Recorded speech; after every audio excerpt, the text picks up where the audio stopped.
ভাইয়ের সংসারে বোনের মাতবরি, ছেলের সংসারে মায়ের সর্দারি, আর মেয়ের সংসারে শাশুড়ির খবরদারি। যতক্ষণ এই খবরদারি, মাতবরি, সর্দারি চলতে থাকবে, ততক্ষণ সংসারে সুখ বলে কিছু থাকবে না। সংসার ধ্বংসের মূল কারণ হচ্ছে এরা।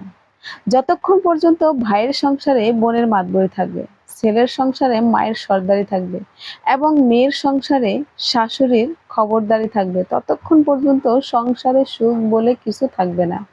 তাই সব ভাই বোনদের সাবধান করে দিচ্ছি, আপনারা এই সমস্ত থেকে বের হন, আপনাদের সংসারটাকে সুখের করে তোলেন।